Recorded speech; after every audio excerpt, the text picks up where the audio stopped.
This is a course about model management, but to manage models, we first need to train some models. And this is what we're gonna do in this lesson.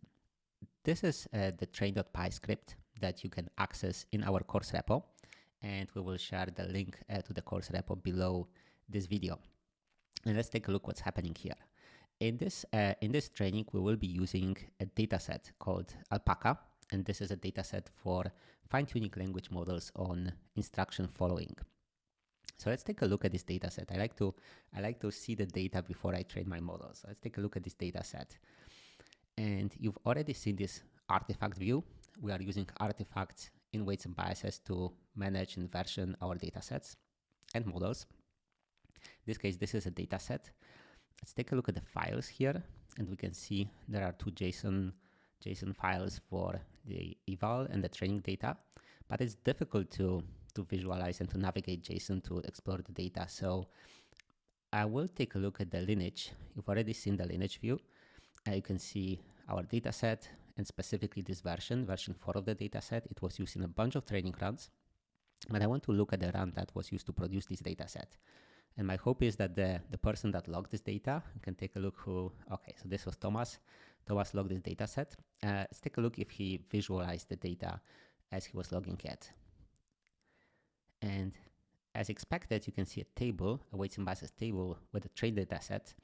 And we can use this table to inspect this data a little bit and get a feel for what we are actually using. And you can see there are 3 columns in this dataset. There is an instruction, there is an input column, which sometimes it's empty, sometimes it contains some text, and there is the output. So if we look at one of these instructions, develop a script that prints out the Fibonacci sequence, there is no input here, and then the output is, let's take a look at this. The output is actually the Python script that prints out a Fibonacci sequence. We can look at this in Markdown. Hopefully it will render better. Yeah, so it seems like I will not analyze this. I would expect this to be correct. Let's take a look maybe at one of the examples that contains an input. So the instruction here is categorize the following post as either as a personal or professional post. And the input is just had the best dinner with my team from work. And the output is it is a professional post as it references a work team. Not sure if I agree with this, but this is the data set that we'll work with.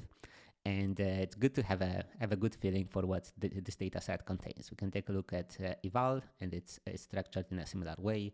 There is, for example, translate this text into Spanish. The input is, we are excited to work with you on this project.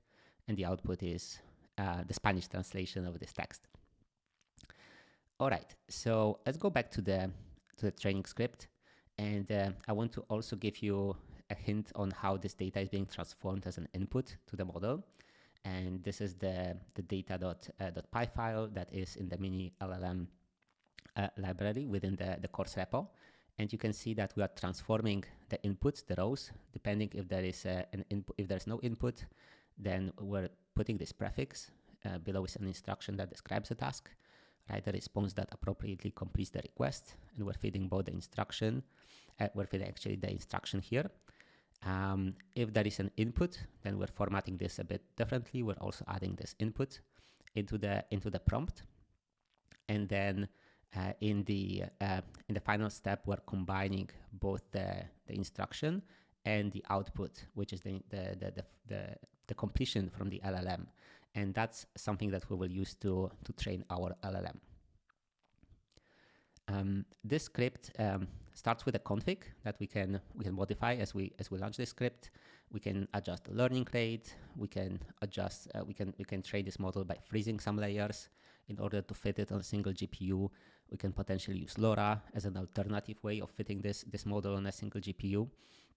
We can maybe like limit the number of steps if we just want to debug it. We can adjust the number of evaluation samples. This script is using Hugging Face Trainer, and because it's using Hugging Face Trainer, like we need to add this line, report to 1DB, and this will make sure like we can see how our training is progressing in weights and biases. And yeah, we will not go in detail through the script. If you are interested in learning more, about training and fine-tuning LLMs, we have a fantastic course about training and fine-tuning LLMs that you can access under 1db.courses. And I fully recommend that. So in this case, we'll just assume that we want to train some models. We will not go in details through like every element of the script. We just one final thing I want to highlight is we are adding this sampling callback for evaluation, because normally as we train a model, we get access to the loss. You can see the training loss and the evaluation loss. But very often evaluation loss is not sufficient to assess the quality of a language model. And for that reason, at a certain point, we may want to sample from the model. So we may want to generate outputs for a given input and either visualize it or automatically evaluate this output. And this is what we're going to do here to control the quality of our model. So we're adding the sampling callback that at the end of the training we'll use the model checkpoint that we saved and generate some outputs for our evaluation data set. Okay, so let's start this training script now.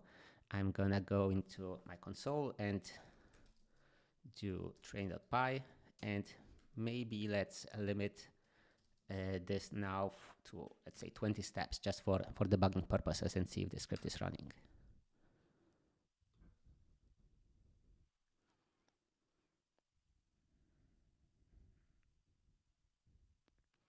You can see the script is calling weights and biases, is starting a run in my review co-entity. One tip is, and yeah, the training is starting and it will finish quickly because this is just 20 steps, debugging steps. One thing I want to highlight is as you are running the script, please adjust the project name and specifically the weights and biases entity. You will not have access to review co-entity, so you may want to change it either to your personal entity or to the team that you're using weights and biases in. You can adjust also the weights and biases tags. You can change the input model. We are starting here off with 1.1 billion parameter Tiny Llama. That is our pre-trained backbone.